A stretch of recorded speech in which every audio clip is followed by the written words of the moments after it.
So there you go. I was surprised Actually, you were actually here. I showed I up and it's yeah, Mark. you showed up. I showed up. It's almost like a podcast. Hello, everyone. Welcome to episode 4. Oh, okay. This is episode 400. I can't play it off that there was supposed to be an episode 400 Friday. Things happened. Life happened. Hung out with my kid. Loved it. Totally blitzed on the that I was going to do the live stream. So I apologize to everyone, but had a great time with my kid. We went to see a really fun movie. Even though he didn't care about it too much, I really enjoyed it. The Invitation. So yeah, so that's what happened, folks. So this is officially episode 400, and it could still be a full moon 400 because tonight we are talking about a full moon film. So in technicality, this is the full moon 400 episode of the Spoiler Room, and with me tonight to talk about this full moon movie from 1996 called Head of the Family is none other than the guy who keeps coming back for more even when no one else is in the room. It is Mr. Ian Simmons. How are you doing, sir? I'm doing great. Yeah. I teased this during the pre-show, but Yeah. this thing is probably top 5 maybe of all time. I was not prepared for Head of the Family. The way that you were talking about this last week, when you're like, "Oh, I don't know how we're going to finish the family month." Yeah. Wasn't quite sure how you were going to take it, so right. So I was a little scared, but man, I was so happy watching this. Like it was some of the best 100 or hour and 22 minutes I've spent ever. Early 90s, well, mid 90s, Full Moon. Full Moon was in full swing in the 90s, along with Trauma at the same time. Trauma was really hitting its stride. Trauma had for a while, but it really in the 90s started to roll, and so did Full Moon. And this was, I consumed a lot of both off the video shelf. First off VHS, then off DVD. And I had watched this, and oh yeah, it was also cable fodder for a long time. Head of the Family, 1996. Mr. Charles Band behind this one. And Mr. Ian Simmons, you want to give the synopsis of Head of the Family? I don't know if I can. It's about so much. I mean, honestly, it has everything. Yeah, it does. You look at the box cover, and it's like this giant deformed head, like this Humpty Dumpty looking motherfucker in a chair. And then you watch the movie, and the first like 10 minutes, and 10 minutes doesn't sound like long, but it's like a tenth of the movie's runtime. It's just this hick diner with a guy, like a sleazeball named Howie. Howie, yes, Howie of all things, because every dealer named Howie. He looks like if Michael Wincott, the actor who is the villain in The Crow, had a child with Matthew McConaughey, and that child got hooked on meth. That's what this guy would be. He would, but yeah. He's got a wife named Loretta. Loretta, yeah. And the diner is run by Lance Bogan, and Lance and Loretta are getting it on in the storeroom behind Howie's back. There's all this drama, and the waitress knows, and yeah. So it quickly becomes like this weird Tales from the Crypt, Texas Chainsaw Massacre kind of movie. Yeah. There's a weird family in town. One the stag pools, and the only 3 that you ever see out in public are, you've got this really hot, kind of blonde lady named Ernestina. You've got Otis, who is the giant who doesn't say much except when he speaks in caveman. And you've got Wheeler, who's the mysterious skinny dude who always wears sunglasses. And just kind of wander through town, and people kind of give him shit, and they use the R word a lot to describe these folks. Yeah, that was the 90s was showing right there for sure. Oh yeah, like 90s showing.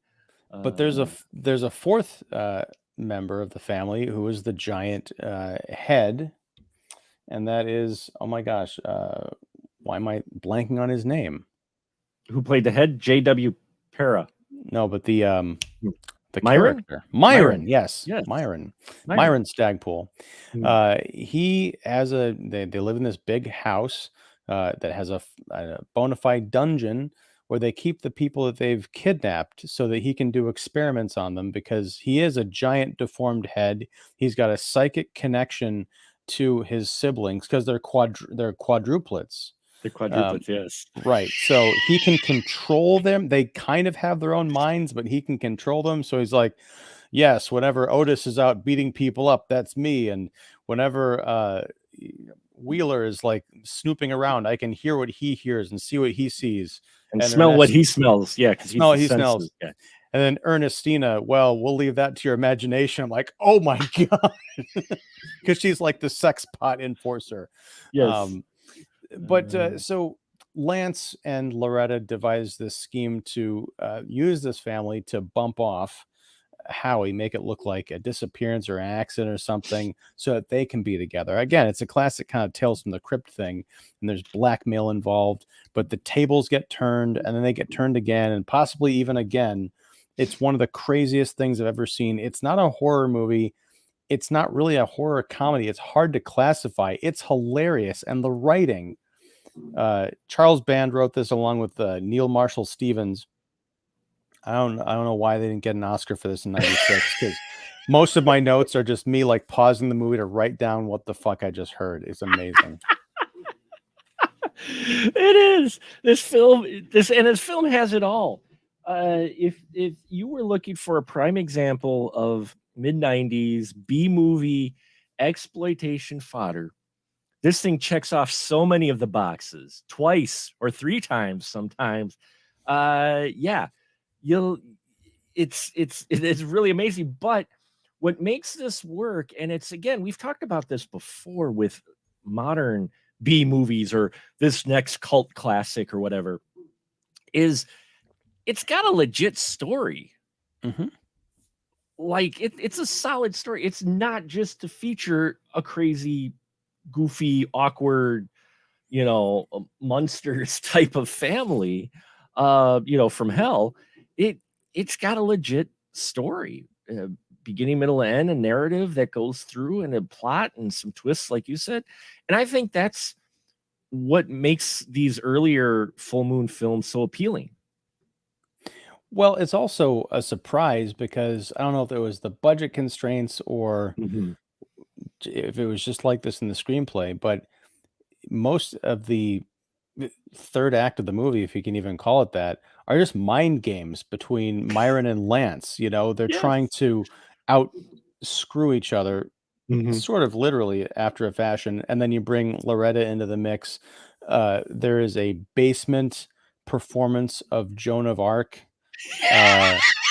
with people who have been lobotomized playing the part of like French monks putting her to the stake. I'm like, where has this movie been all my life? Why can't everything be like this? The Joan of Arc scene's great because Loretta is reading her script lines and she's got a shock collar on her because Myron is torturing her with the idea, because the whole blackmail scheme is, once Lance comes up with this idea for this blackmail scheme, because he witnessed the stag pools kidnapping someone and tossing the truck into the back swamp, a la Psycho.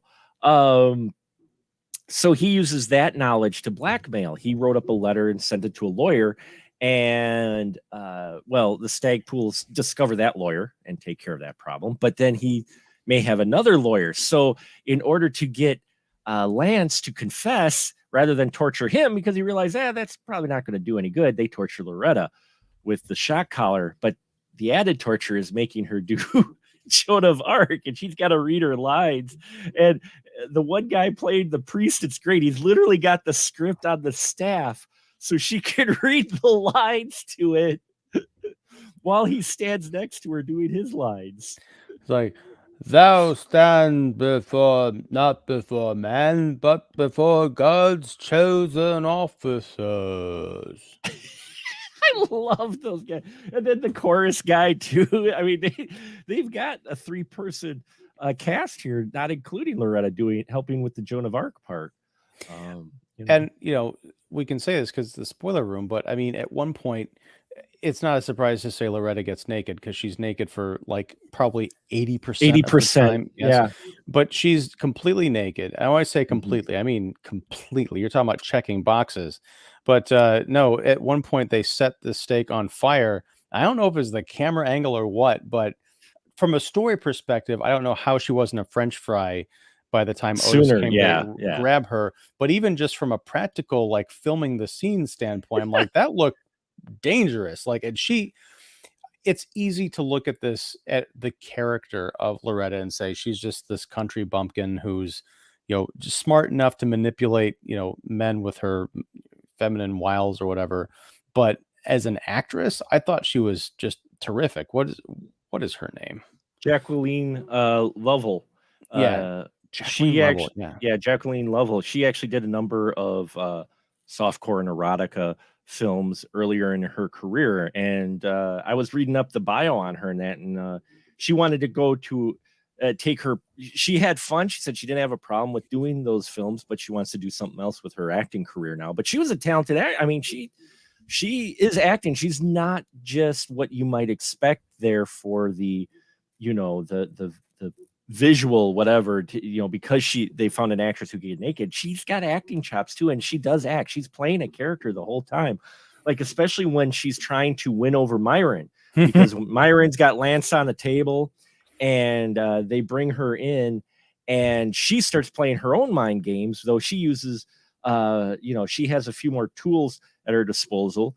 And at one point, she just drops the nightie, and she starts to win Myron over, Or so she thinks. or so she thinks, to the point where at one point, Myron, whose head isn't the only thing that is big, apparently his tongue can extend fairly long in a very odd scene. But the way Jacqueline plays this whole character is great, because she's not a bimbo.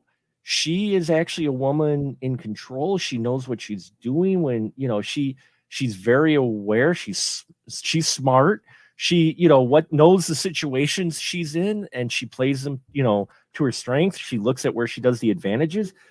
It for the way her character sometimes behaves in a film like this, you might not expect a character to be written like this, but it is. I really love Loretta's character in this. Yeah, I mean, that's the thing is I would not say that she's smart. I think she's almost for like this for the town almost she's from, but but that's the thing is like she's not worldly. She knows enough to get by. I mean, that's the thing about the trio of main characters before the family really shows up, Lance, Loretta, and Mhm. Howard. They're all pretty dumb. But they are constantly trying to screw each other over, and so they're very conniving type of people. Conniving. That's what I should say. Not so smart, but she is conniving. She is plotting. She is, you know, and she's not, like I said, she's very aware of her situation that she's in. So she's fully aware of the way Howie is. Yeah. Her husband is, and that's why she's with Lance, and she totally knows the situation they're in general. It's not like she's just, whatever, bubbly, like you might see this role in some other film where she's just clueless. Well, and she even says, I think there's an allusion to when Mhm. she's um, when she's trying to seduce Myron. She's like, "Oh, I've always liked men with big brains," and he's like, "Well, given your current taste, I don't see how I don't quite believe you."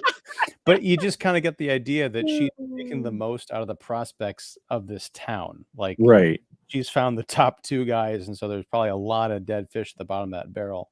Probably, yeah. Yeah, but I mean, It's not the biggest town, but still, yeah. no, but there's a lot of scenes where she is naked and having sex, and kind of what we were talking about in the pre-show. You can look back on this 1996, independent kind of exploitation film with the 2022 lens and be like, this is kind of iffy. For me, it was a reminder of how like kind of fun and free-spirited movies used to be back then. Now, of course, I'm going to give the disclaimer: if there's any kind of abuse or actual exploitation involved in the making of the movie, that's not cool, but that's also not what I'm Right. talking about, right?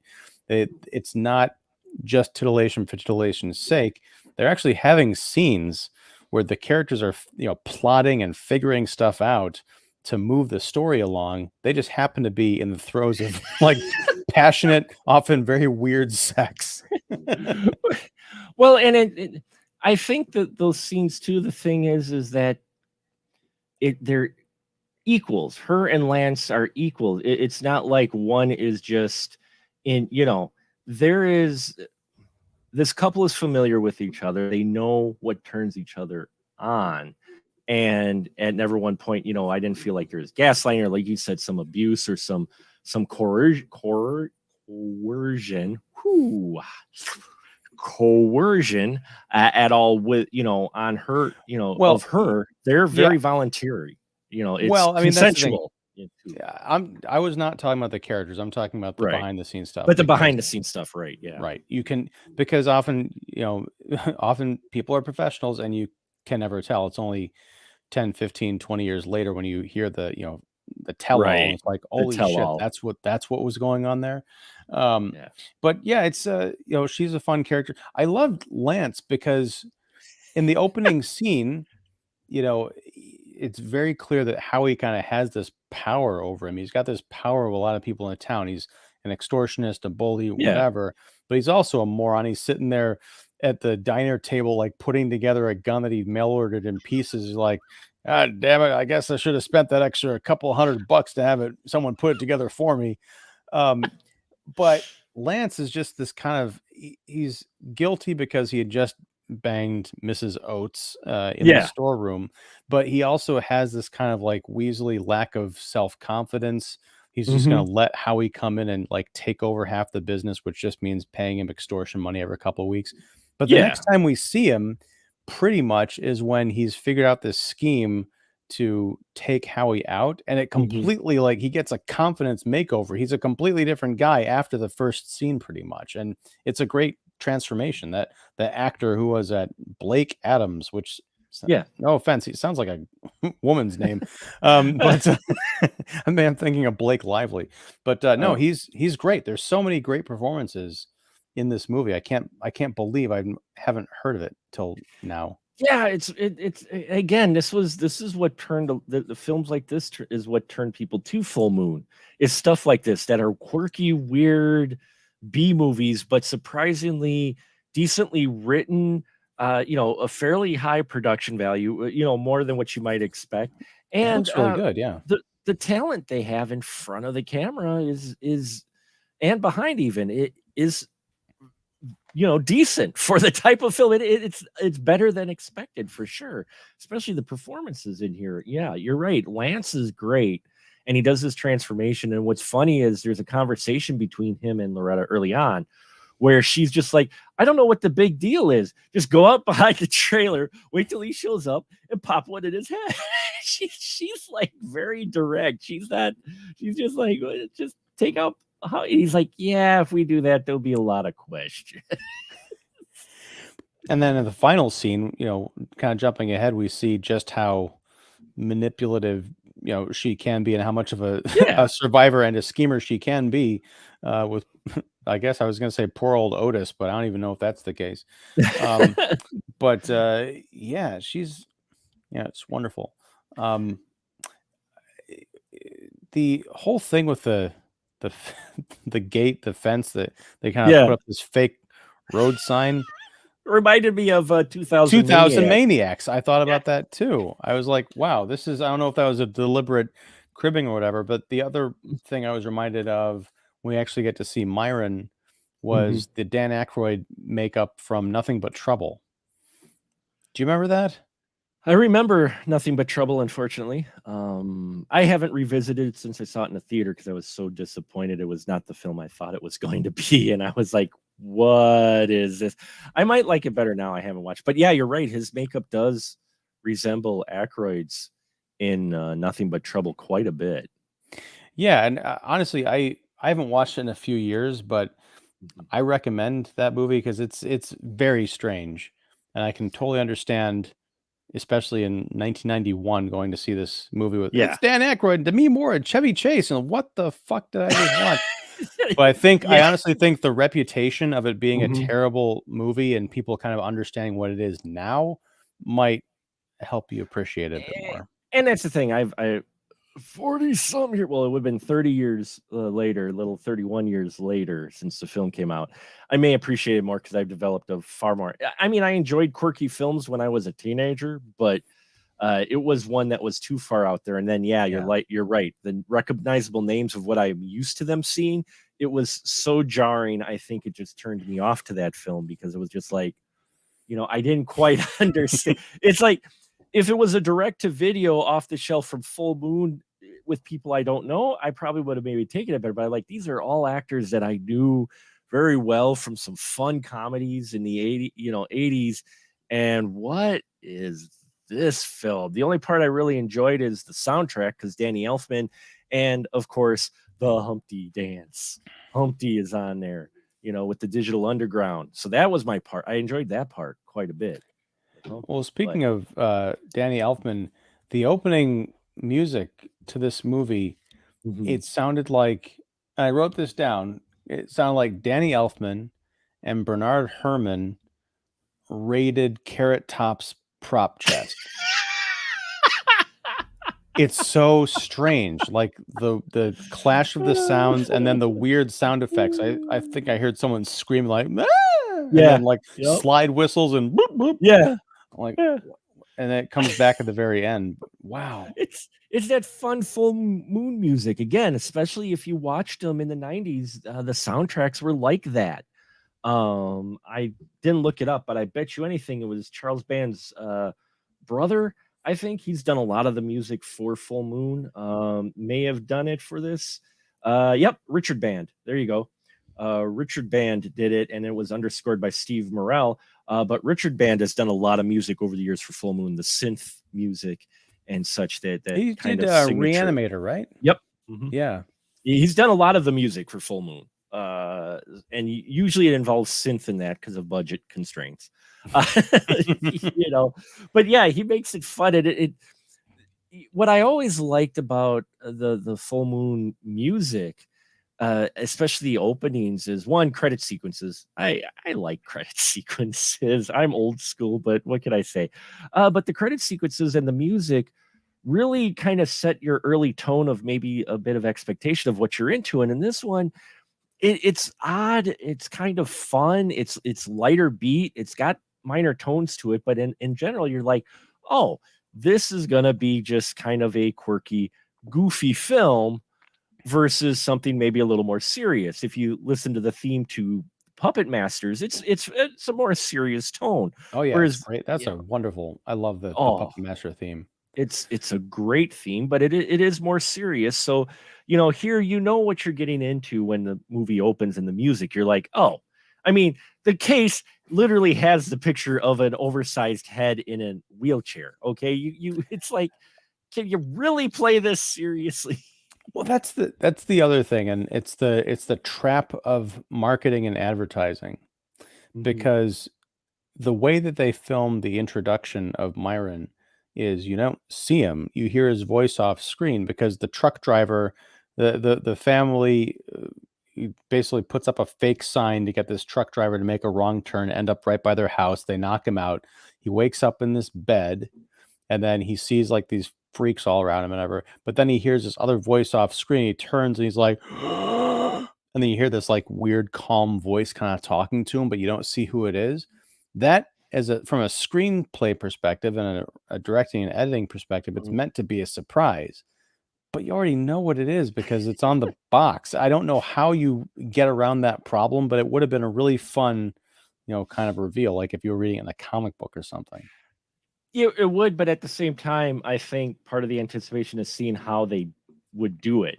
It's not so much, okay, I know that head's on there. How big is that actual head? Is it, and what's funny is I look at this and go, who is it? Marvel, Mordak? Mordock? MODOK, yeah. MODOK. There you go. You could take you know, you could literally almost take Ed Myron here and make him MODOK. Well, that latex is probably rotted by now, but Well, yeah, yeah, you'd I have to could do I, that. I take your point. I mean, that's the thing is like this movie does look great. I mean, it looks Mhm. like an actual film. It doesn't look like something that was made for video or whatever. And the makeup effects are terrific. I mean, you get a lot of, the director, was it what I'm using the Charles wrong Band mouse. directed it, but Oh, I thought it was, wait a second. Charles Band directed it I as know well, it's weird. under the name Robert Robert Talbot. Talbot. Okay, that's what it was. Because I think Yeah. when I watched this on Tubi, I think they listed it as Yep. Robert Talbot, They so I were got really mentioning it last. confused. Yep. Wow. Um, Yeah. okay, so Charles Band or Mr. Talbot, whatever, they make the gutsy decision of having a lot of very serious close-ups on Mhm. Myron's face throughout the movie, and instead of trying to obscure the effect or whatever, they're really proud of this prosthetic effect, and they should be because it looks exaggerated, but it also looks realistic, as realistic as you can get with an out of proportion giant head in a chair. No, but it does. I mean, you usually, especially with lower budget films, you can kind of see a seam or you can tell it's a mask or whatnot. But they do an excellent job. Yeah, they've got a lot of really big close-ups of Myron, and you look at it, go, wow. I mean, that the makeup effects are solid, and they do a bit of forced perspective, which Charles Band always likes to do for, making how big he is compared to everyone else, which is usually pretty good, except for the one scene where they first bring Loretta in to meet Myron, the eye line. You can tell you're just like, okay, yeah, you got that forced perspective going on. But at the same time, if you don't really look for it, you're just into the film. You're probably not going to notice it. But still, overall, he in the shots, he looks great. Yeah. And even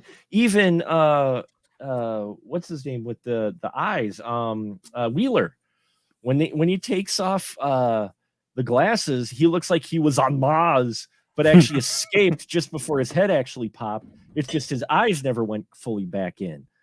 But again, the prosthetics on it looked really good. It's like, holy, that's creepy.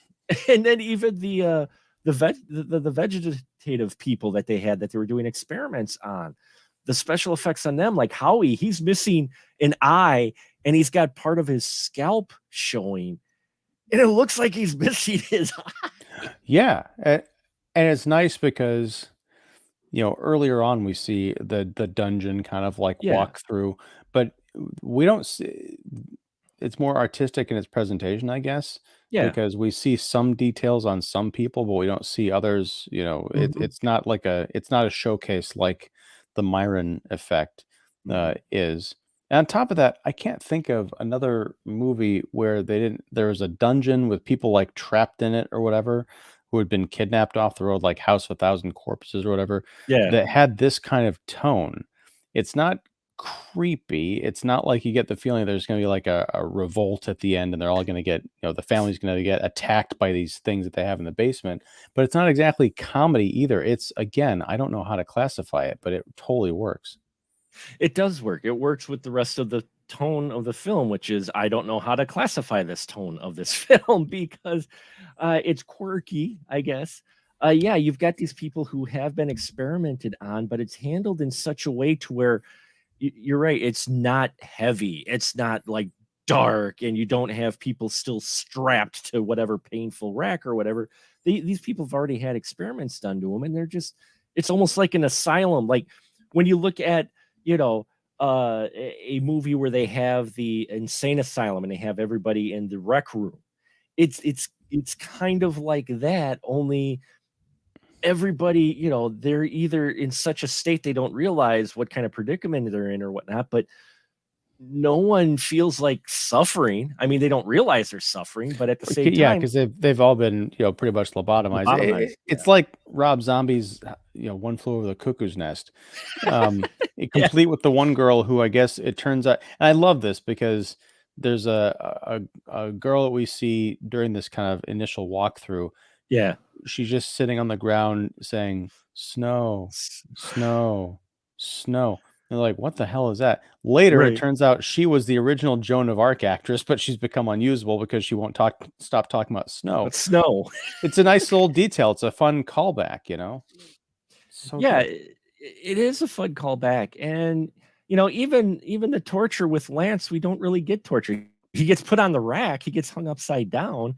He plays the mind games with Myron, but when they bring Loretta in and she, does her trying to convince Myron, we don't really get like a heavy torture scene. Even when Loretta's on the stage and she's reading her lines for Joan of Arc, you know, she's getting zapped, but it's almost more zapped like an annoyance rather than her getting like, electrocuted or something, because Myron only just taps the button.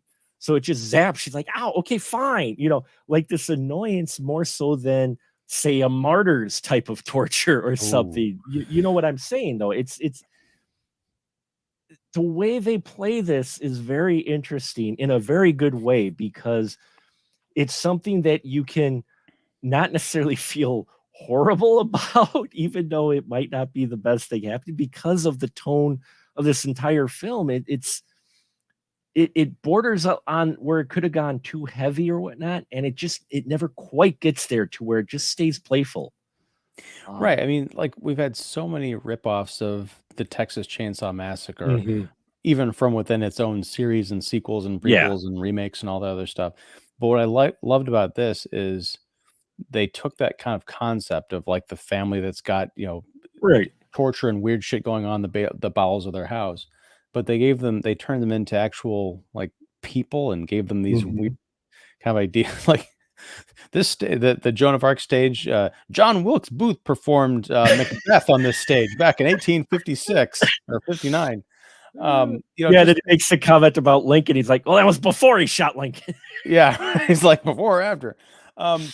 It's and also Lance's disposition during that whole torture scene, because he's in the audience, and the normal like hero's journey of this kind of movie is the whole thing of like let her go, and he's like, I'm Yeah. not going to let her go. I'm going to torture her until you give up the information. And eventually he's going to give up the information. He doesn't. He stays consistent during the entire thing. She gets set on fire, and it's not until Otis has his Darth Vader Return of the Jedi moment where he like just like says Pretty girl. no, it's pretty girl. He stomps through the fire and picks her up and takes her off.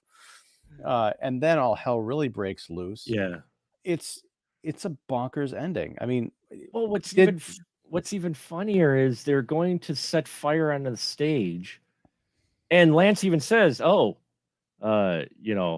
if you set fire to the stage, aren't you going to set your beautiful house here on fire?" Like trying to play the mind game with Myron. And he's like, "Oh, we have fire suppression systems and such in place that it'll be just minor damage, but so worth it." Because Myron talks, that's how Myron talks. He talks like this. He talks like old school classic Hammer villain in many ways. You know, and so we get that, and yeah, Otis not only saves Loretta, but even though Otis has played the dumb guy this whole time, he knows enough to turn off the fire suppression system. Because after he rescues Loretta, he goes, "Let house burn." And he pulls this lever to turn off the fire suppression system. And yeah, it's a little moment, but it's a moment that you're just like, oh, it just adds just enough to this character to where he's not just a dumb brute. He's not just King Kong. He knows enough. he does, and it's also kind of calls into question. I mean, this isn't the kind of movie to like really analyze what's going No, on, no. but you do wonder how much of that is Myron controlling Otis. There seems to be a bit of a battle for his Mhm. consciousness, especially towards the end when you Yeah, hear Otis essentially or Myron essentially laughing through Otis's mouth. It's kind of creepy, but also fun. Um, but yeah, it's like Otis flips the switches or to basically blow up the house. right. Maybe the link was broken because while that was going on, Myron was in the process of trying to escape and getting the ultimate shitty dummy being flung down the stairs by Lance, this giant headed shitty dummy I crashing to the love ground. I Oh, love the giant head shitty dummy was beautiful. It was so beautiful. And it's lit well. It's lit like full moon classics. So you get the light in the background and the way the lighting is. This house is really cool, the way they light it and everything. It's got some character as well. You know, they did some set dressing or at least picked a really interesting house. It's not just like some room where they threw in a piano or something. This got some, you know, some visual chops to it. well, it also the exteriors, it looks like a nice old house, but it doesn't Mhm. look like the murder house, you know, it's No. just very, very unassuming place on the block. It's yeah. Yeah, it is. And yeah, I love the house and the characters. Well, I believe Ernestina does not have any lines. I don't remember her saying anything in this film. Now I don't either. Ernestina is played by, because it is full moon, you have to have at least one adult film actress in the film.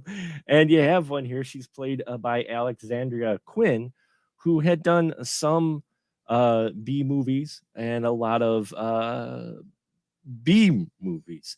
Uh, you know, Nice. you know, she does some acting. She's mostly you know, she's the most zombie, I think, out of the whole group.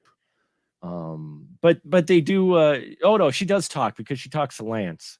That's right, to seduce him.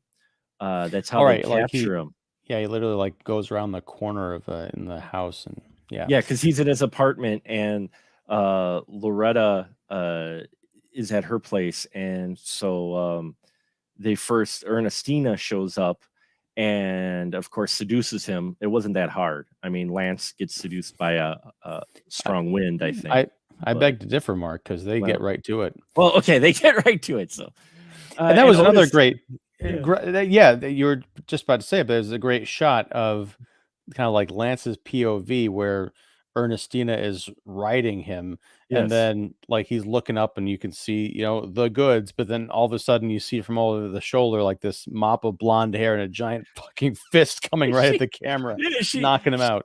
she leans forward and Otis just knocks him out. And it's a POV shot too. It's, you know, some of the cinematography in here, they do a few creative things too. It's not just straight shot. I mean, yeah, it's surprising when you see the cover, you're like, okay, or you know, is Myron just going to be crazy scientist? And there is exposition dialogue between Lance and him, but it's actually interesting because they're characters. Myron's a character, and the way it's edited and handled, even the more wordy scenes were, I think, pieced together in an interesting way to where you didn't mind them. Well, right. I mean, this is the you look at the box cover, and then you when things start getting kind of weird, you start to think, okay, at some point they're going to be running around the house. Someone's going to like have an axe, or Yeah. people are going to get dismembered, and their bodies going to be strung up creatively to be found by someone else who's running in terror. No, they leave all of that for like the last 5 minutes of the climax, and even that stuff, there's interesting things going on, like the fire suppression system being put out, Mhm. like the Joan of Arc bit, like Myron getting flung down the stairs. The real joy of watching this is watching people mess with each other's heads.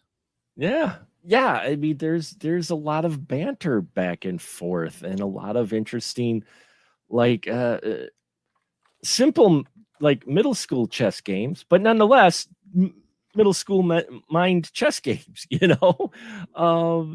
And yeah, and effects look good. This film is more entertaining and far better than it probably has any right to be, given the title and everything, but it is. There's a $30 Blu-ray, Mark, and I was I so know. it's got a I know. commentary by the actor who played Myron. Like I'd watch that. They were Um, going to I don't think it ever came to fruition. They were going to do The Bride of the Head of the Family. no, they leave But it this is a open, but one-off, yeah. yeah, this does not need a sequel. What it No. does need is a better statuette, because I looked, and Full Moon on their website, you can buy like a resin Yeah. statue. It looks really bad. No, the head looks so much better in the movie than on the Full Moon site. Yeah, you gotta get like McFarlane Toys or somebody or NECA to do like a legit Oh version of man, this. Yeah. that'd be fantastic. Otis, played by Bob Schott, he was great in here. He looked kind of like a wrestler, but he's been in a number of things, not a huge amount, but he's been in a few other films. He was in a movie called Steel Cowboy. He was Future Hunters. He was in Blood Fist 3. There you go. He played Weird Willie in Blood Fist 3. And actually, this was his last film. This was his last movie he did. Did he retire? Did he die? What happened? It doesn't say. I mean, he hasn't died. He owns his own video production company and produces his own scientific documentary series. Wow. He is a music composer as well. And he wrote the song Remembrance that his wife Lori sang for 30,000 people, apparently, in Palm Springs, and that eventually earned being named as the theme for the WTC September 11, 2001 relief efforts, and gained Lori an invitation to the performance at the White House. He is a former world arm wrestling champion. This guy is amazing. Was he an Over the Top? That's all I care about. No, he was not at Over the Top. He should have been. Then he's not legit. I'm sorry. No, it's weird because I've never watched The Boys, but I've seen bits of it here and there. But that final laugh when he's doing the Myron laugh, I swear to God, he looked exactly like Homelander in like this weird redneck wig. He did. That's who he reminds me of. He reminds me of an inflated Homelander. like if Homelander became the Hulk almost. Yes. Hulklander. Hulklander. There you go. Oh, there you go. Copyright spoiler room in the kicking seat. Hulklander. You heard it here, folks. Now someone draw it. No. So, Bob Schott was great. They've got talent here. And I mean, they're not huge names, but they're folks, and they're having fun. That's the thing, is everybody appeared to. I mean, you're in a movie about a gigantic head and his crazy quadruplet family, so you know kind of what type of film you're in. But they definitely know what type of film they're in. Yet they're all in. They bring a performance. They could have easily phoned it in or whatnot, but they get into these characters. Their performances remind me of Robin Sidney. Another Full Moon alum, yeah. A Full Moon alum, to where maybe not everybody else is playing it well. In this one, everybody seems to be into it. Nowadays with the Full Moon, not everybody's into it, but Robin Sidney always brings it regardless of what role she's in. And everybody here has that same level, to where they're talented. They know what film they're in and they're having fun, but they don't phone it in either just because this is a goofy B movie. Well, the mark of I think a great like genre picture is, would I follow the characters if nothing weird ever happened to them?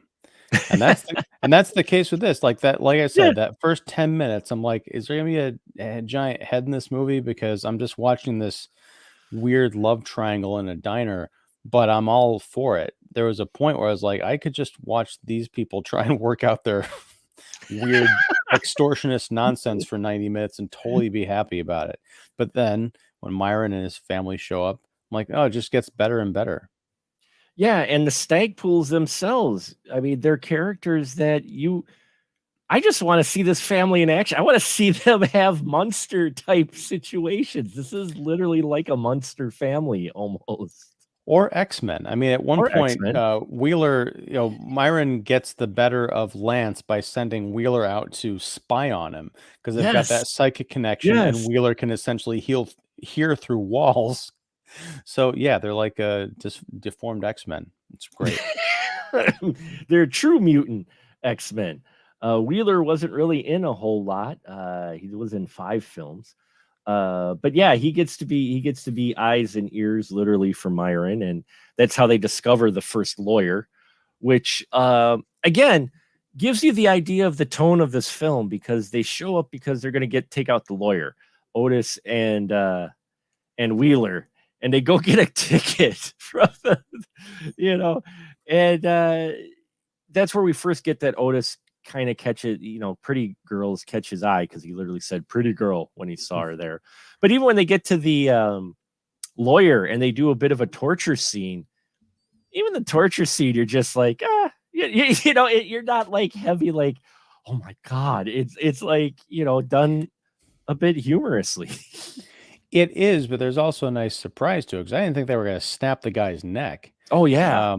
And then also, like, before that, they encounter the secretary, and Otis, like, it's kind of like Alex Karras in Blazing Saddles when he punched out the ox or whatever. Like, he just the horse, yeah. the horse, yeah. Yeah. He just whacks her one across the face, and she falls over. And then there's the payoff at the end when they're leaving the attorney's office. They pass by the secretary's desk, and you can see her legs kind of like up from either side of the frame. Yeah, I mean, it gives you the idea of this. There's many ways you could go with this movie, and they seem to pick all the right directions with it. And that's what makes it fun. I've watched it a number of times, and every time I watch it, I catch something a little bit more, but I appreciate it more. Honestly, I feel weird saying this, but it's kind of a perfect.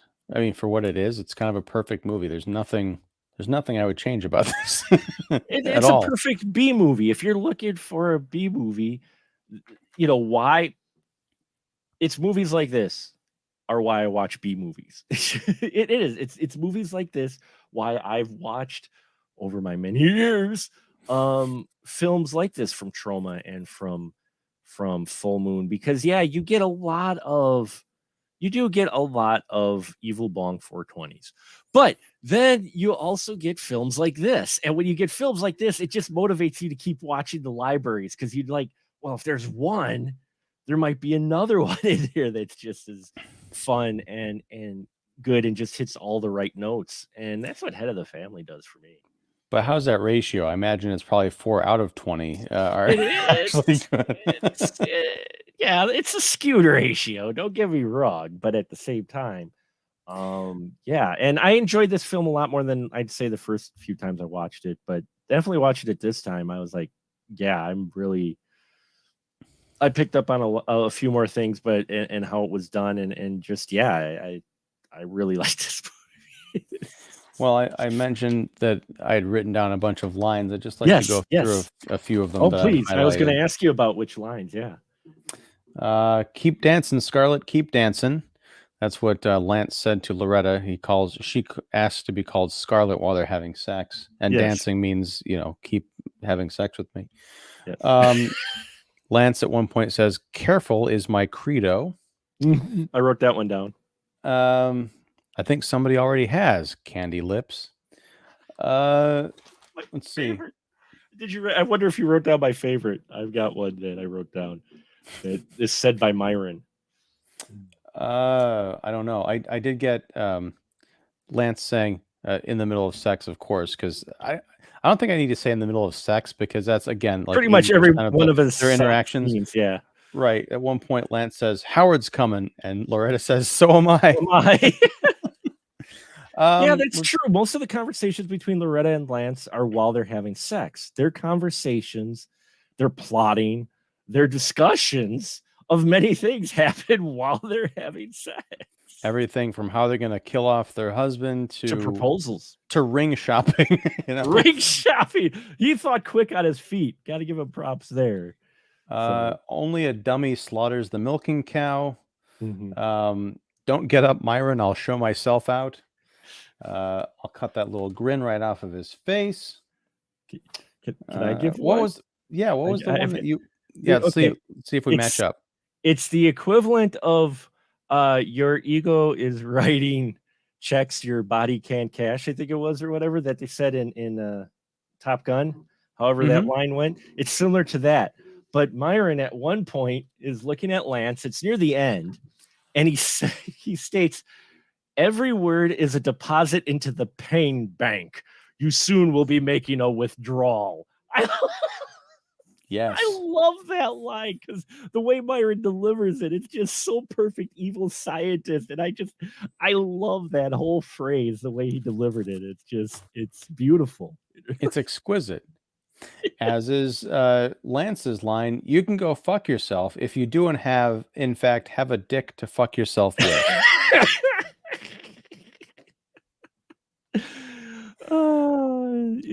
And my favorite, I think, Loretta's line when she encounters Myron for the first time. Oh my God, it talks. Yeah.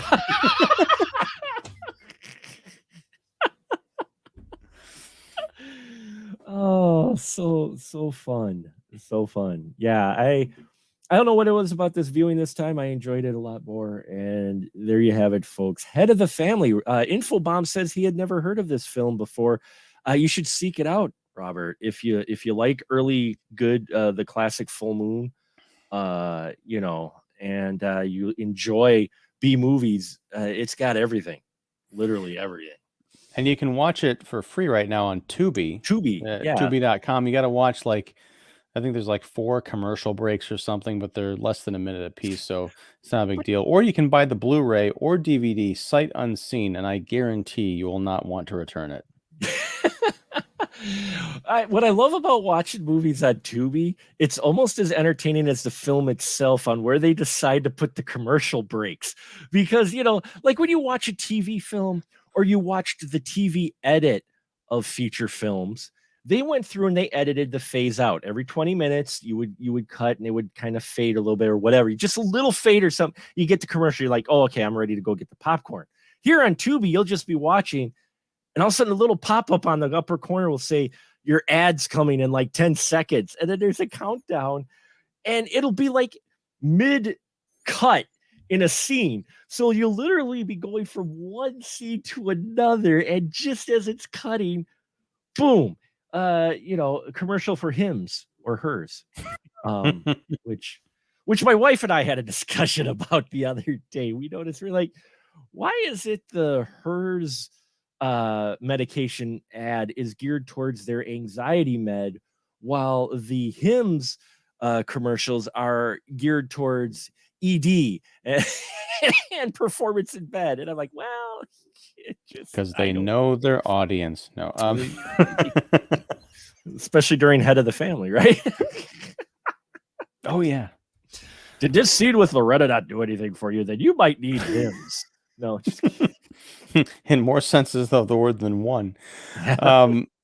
Man, Lance does get naked too, but just not fully like her. So just let you know. Yeah, we never get to see the Lance. I'm very disappointed. Never get to Lance's Lance. No.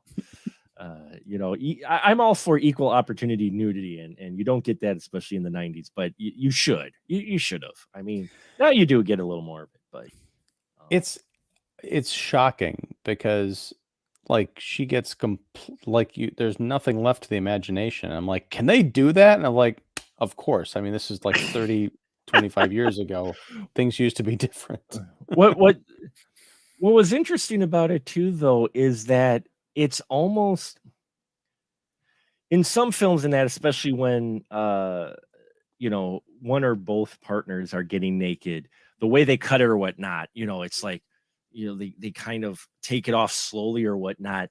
But in here, Loretta literally just sheds her clothes at any moment that she feels like it. She's just like, oh, when she's talking to Myron or whatnot, she noticed that it wasn't quite working. She just kind of goes, floop, okay, let's see if this works. Yeah.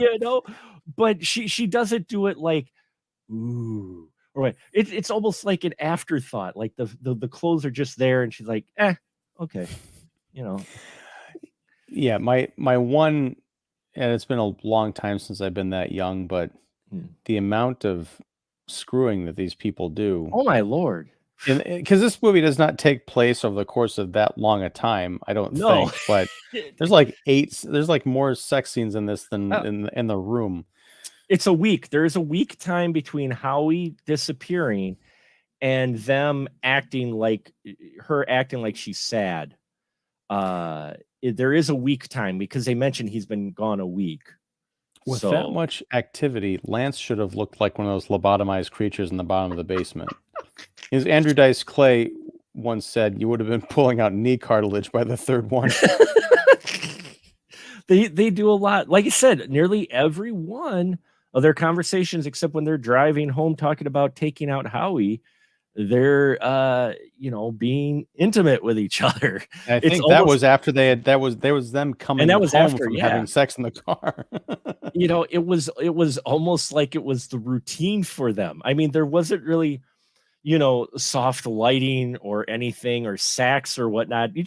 You cut and they'd be like in the middle of it and they're discussing, finances. Yeah, they're discussing how long she should wait before they may be able to go public with their relationship or what, while they're in the moment. It's weird. It's funny on how it's handled. You would think, oh, look at all the sex in here, but the sex is not handled at any of the scenes like a Skinamax film at all. No. Really. I mean, you could make it work if you wanted to, but no, that's not the point of this stuff. Now, Right. here I've got a question. Speaking of Yeah. Lance, I'm totally blanking. What Yeah. happened to him at the end of the movie? Because the only thing I remember is like him saying, "Hey Myron, you ever been on a roller coaster?" and then throwing him down the stairs.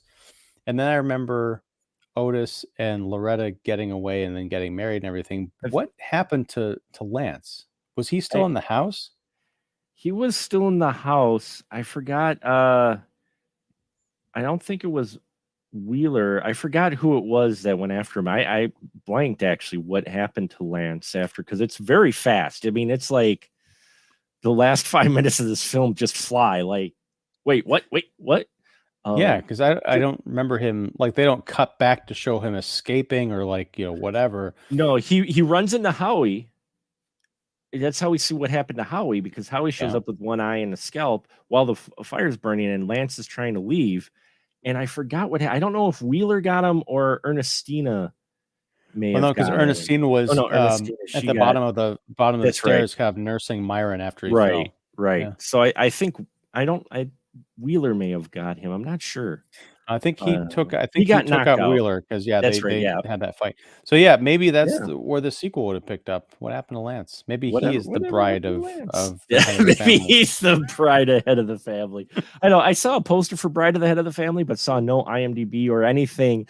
And if it was a Charles Band product, there'd be a promotion of some sort anywhere. So it looked like maybe it was something either some fan came up with or whatnot. But this is a standalone film. We don't need to see anything more. If it was back in the 90s and there was streaming back in the 90s, I wouldn't mind seeing a little short series with the family of stag pools, in this hick town. But nowadays, no, just leave it where it's at. In this quirky film that is put together. And if you ever wonder why people fell in love with Full Moon Pictures, it's because of the earlier films like this that Charles Band was making, that just clicked. They shouldn't. You're looking at films like this going, what? No. And he's produced 353 films in his career, Mr. Charles Band, and he's directed 73 of those films, including our last discussion that we did for the supposed last Evil Bong film. He directed that. But yeah, this was still in the earlier, Trancers, Hideous, Head of the Family, Dollman, Prehistoric. This was, I would say, a bit more of the golden age of Full Moon, the 90s, when we got a lot of films out of them like this that were far better than they probably should have and more entertaining than you would think they were. And just as a fun side note, Charles Band did direct Metal Storm, The Destruction of Jared Sin. So I'm just putting that out there because I love that movie too. That movie was crazy as well, and you should see it for anything, if anything, for Overdog. But anyway, Metal Storm, don't you? I don't know if I've seen it. No, I don't think you're so. kidding. Really? I've Oh, heard of it. I man. just don't know if Tim I can't remember. Thomerson's in it. I mean, I've heard. Yeah, I'm familiar with it, but I don't think Mhm. if I've seen it, I've forgotten. which probably means I haven't seen it, apparently. Which probably it is a Charles. I keep forgetting it's a Charles Band film, but yeah, Metal Storm is a crazy film. Okay, no, I'm sorry, that one didn't have Overdog. I was thinking of the other one. I was thinking of the Adventures in the Forbidden Zone. Sorry, not Adventures of Forbidden. Oh yeah, with Molly Ringwald and Michael Yes, yes, Ironside. yeah. Yeah. I was Mm-hmm. thinking of that one. That one's Michael Ironside as Overdog, but I always got the two mixed up, Metal Storm and that, because I think the posters were similar and such. But Metal Storm's a fun one too. That's early Charles Band. But yeah, if you wonder what drew people to Full Moon initially, look at pretty much anything Full Moon did in the 90s, and especially Head of the Family, and you'll see why, if you're a B movie lover, why Full Moon appealed to so many people and pulled you in. Now it's more hit or miss with Full Moon, but Yeah. in the 90s they had a lot more hits, I think. So there you have it, folks. Head of the Family. We've probably talked about it and dug deeper into this film than anyone ever probably has. But that's what's fun. I hope you enjoyed this conversation. And now, as always, this is where I give my license to shill to my guests. So, Ian, please shill away, sir. Well, I'm Ian Simmons. I run Kicking the Seat, which you can find at kickseat.com. I also have the Kicking the Seat YouTube channel, which is on YouTube. And yeah, I do movie reviews and interviews and all that good stuff. And, Mark, this is your 400th episode. It is my live stream. Yes. I'm going to be doing a live stream. I've got an anniversary milestone episode coming up this coming Monday, which hopefully we'll be able to be a part of. We're going to be talking about RRR, a Tollywood film that everyone I know who's seen it has just gushed about it. I've not watched it yet, but I'm very excited to finally check it out. We're going to talk about it live on Monday, the 5th. I really hope the hype doesn't kill it for you, because I heard the hype and I kind of went into it going, oh, okay, sure. Because the way internet is, you're like, okay, some things are more escalated. And I watched it. I'm like, this is my movie. I could watch this again, and it's 3 hours long, and I could still watch it again. When I was putting together the live stream invitation and teaser today, I had to put a link to the trailer in there. And I started watching it, and I was like, I'm not going to watch anymore.